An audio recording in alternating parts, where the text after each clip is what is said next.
नमस्कार, मैं हूं श्रद्धा। लाइव राजस्थान के इस खास बुलेटिन में आपका स्वागत है। खबरों का सिलसिला शुरू करने से पहले आइए एक नजर डाल देते हैं चंद सुर्खियों पर। युवक से मारपीट व लूटपाट कर वीडियो बनाने वाला अपराधी चढ़ा पुलिस के हत्थे।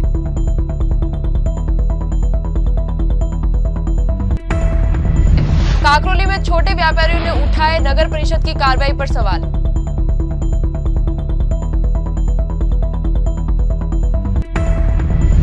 और करंट की चपेट में आकर हुई घायल की मौत। लोगों ने लगाया बिजली विभाग पर लापरवाही का आरोप।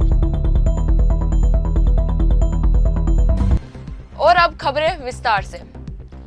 उदयपुर के झाड़ोल थाना क्षेत्र में युवक के साथ हुई लूट और मारपीट की सनसनीखेज वारदात में पुलिस ने तीसरे आरोपी को गिरफ्तार कर लिया है। बदमाशों ने न केवल युवक को बंधक बनाकर बेरहमी से पीटा, बल्कि उसे नंगा कर पिटाई का वीडियो बनाकर सोशल मीडिया पर वायरल कर दिया। इससे पहले इस मामले में 2 आरोपी पहले ही पकड़े जा चुके हैं। झाड़ोल थाना पुलिस ने अपहरण, लूट और मारपीट की वारदात में तीसरे आरोपी को गिरफ्तार किया है।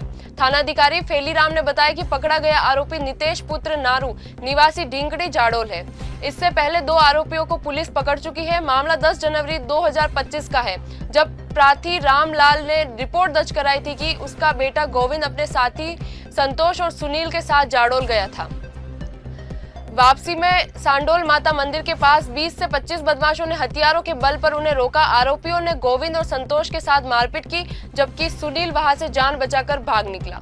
बदमाशों ने गोविंद को अगवा कर बंधक बना लिया और आरोपी ललित व नितेश ने उसे डंडों से बेरहमी से पीटा।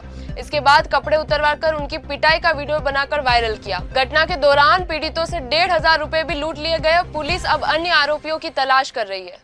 गुरुवार को सारणी नदी के तेज बहाव में बाइक सहित बहे सरकारी शिक्षक वीरभद्र सिंह चुंडावत। शव आज मिल गया है। एसडीआरएफ की टीम ने लगातार 2 दिन तक रेस्क्यू अभियान चलाकर शुक्रवार सुबह शव बरामद कर परिवार को सौंप दिया। सलूमर जिले के जल्लारा थाना क्षेत्र में गुरुवार सुबह सरकारी स्कूल के शिक्षक वीरभद्र सिंह चुंडावत बाइक से राजकीय उच्च माध्यमिक विद्यालय समोड़ा जा रहे थे। इसी दौरान सारणी नदी को पार करते समय तेज बहाव ने उनके संतुलन को बिगाड़ दिया और वे बाइक सहित बह गए।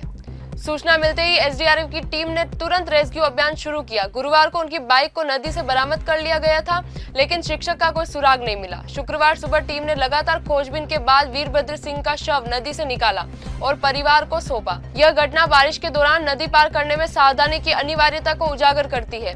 प्रशासन ने इलाके में चेतावनी जारी कर लोगों से सुरक्षित मार्गों का उपयोग करने की सलाह दी है। काकरोली में नगर परिषद की कार्रवाई सवालों के घेरे में है। छोटे व्यापारियों और ठेले वालों पर लाठियां बरसाई जा रही है, जबकि बड़े कारोबारी खुलेआम सड़कें घेरकर नियम तोड़ रहे हैं और उन पर कोई कार्रवाई नहीं होती। जनता पूछ रही, क्या कानून सिर्फ गरीबों के लिए है?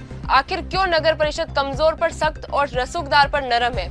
यही आज का बड़ा सवाल है। काकरोली की सड़कों पर अतिक्रमण हटाने के नाम पर नगर परिषद का अभियान अब विवादों में है।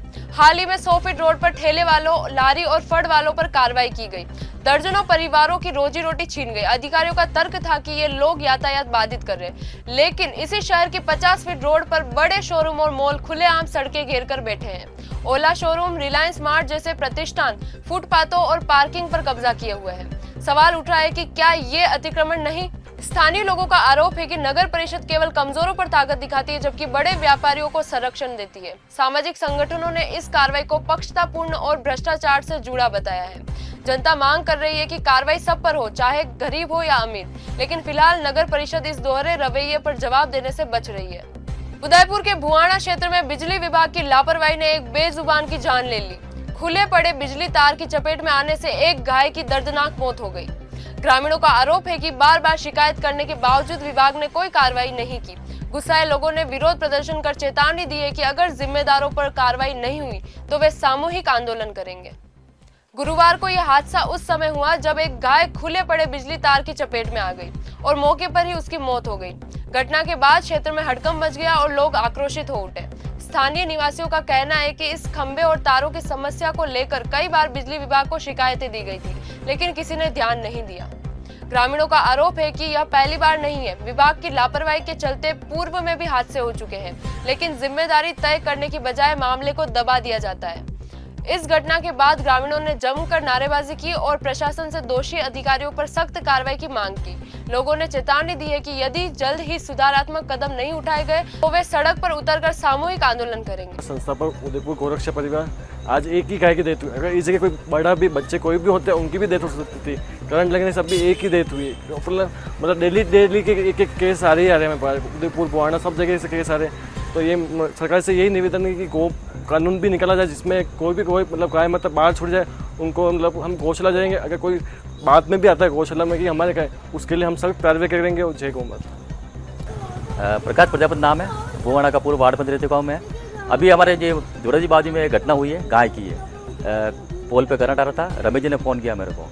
तो ऐसी घटना बुआना में आए दिन हो रही है। बुआना मुख्य गांव में भी पोल खुले हुए हैं, कितनी बार हम शिकायत भी करते हैं, उस पर कोई कार्रवाई नहीं होती है।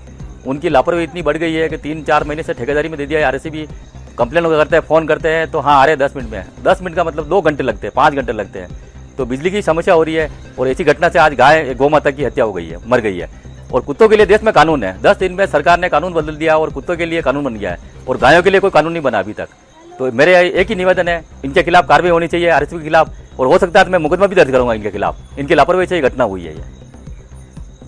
डूंगरपुर जिले में पिछले 7 दिनों से जारी बारिश ने कच्चे मकानों को कमजोर कर दिया है। पिछले 24 घंटे में जिले भर में कुल 21.88 mm बारिश दर्ज की गई। बासठवाड़ा क्षेत्र में हरीश बासड़ के घर की रसोई की दीवार अचानक ढह गई, जबकि सागवाड़ा उपखंड के वरसिंहपुर गांव में 3 कच्चे मकान माविता फला में धराशायी हो गए। इन हादसों में कोई जनहानि नहीं हुई, लेकिन प्रभावित परिवारों को पड़ोसियों के घर में रात गुजारनी पड़ी। सुबह मौके पर सरपंच और पटवारी पहुंचे, जिन्होंने मुआयना कर मौका पर्चा तैयार किया। प्रशासन ने प्रभावितों को राहत पहुंचाने और भविष्य में सावधानी बरतने के निर्देश दिए। डूंगरपुर से आज राजभोई समाज के 70 श्रद्धालुओं का जत्था पैदल यात्रा के लिए रवाना हुआ। श्रद्धालु 111 मीटर लंबी ध्वजा लेकर 150 किलोमीटर की दूरी तय कर गुजरात के शक्तिपीठ अंबाजी पहुंचेंगे। शहर के बोईवाड़ा से शुरू हुई यात्रा में पुराने शहर के मार्गों से होकर जत्था गेप सागर की पाल रतनपुर रोड तक गया। यात्रा के दौरान शहरवासियों ने पुष्प वर्षा और उत्साहपूर्वक स्वागत किया। डूंगरपुर शहर से आज राजभोई समाज का 70 सदस्यों का पैदल यात्रियों का जत्था नीलकंठ महादेव मंदिर में दर्शन कर अंबाजी के लिए रवाना हुआ। परंपरागत ढोल नगाड़ों और डीजे साउंड के बीच शहर में शोभा यात्रा निकाली गई, जो कानेरा पोल, मोची बाजार, पुराना अस्पताल और गेप सागर की पाल होते हुए रतनपुर रोड तक गई। इस शोभा यात्रा में करीब 111 मीटर लंबी लाल ध्वजा श्रद्धालुओं ने उठाई और पूरे मार्ग में भक्तिमय वातावरण बना रहा। 150 किलोमीटर की इस कठिन यात्रा में श्रद्धालुओं के साथ मेडिकल और सुरक्षा टीमें भी रहेगी। यात्रा भादवी बीच में अंबाजी में पहुंचकर ध्वजा अर्पित करने और वागड़ क्षेत्र की खुशहाली की कामना कर समाप्त होगी। शहर वासियों ने जगह जगह पैदल यात्रियों का उत्साहवर्धन किया और पुष्प वर्षा कर उनका स्वागत किया। राजभोई समाज के नव युवक मंडल अध्यक्ष मयूर भोई ने इस आयोजन की जानकारी दी।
राजभोई समाज पब्लिक मंडल श्री वरदक्षिणी माता रथ यात्रा भोई समाज के द्वारा आज अंबाजी के लिए प्रस्थान करेगी।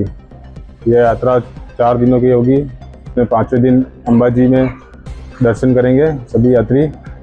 यात्री की संख्या 105 है। इसमें सभी दर्शन के बाद सभी पूरे विश्व की मंगल में होने की कामना करेंगे। क्या नाम है आपका? मयूर भोई। जिला कलेक्टर नमित मेहता की अध्यक्षता में कलेक्ट्रेट सभागार में राजस्व प्रकरणों की समीक्षा बैठक आयोजित की गई।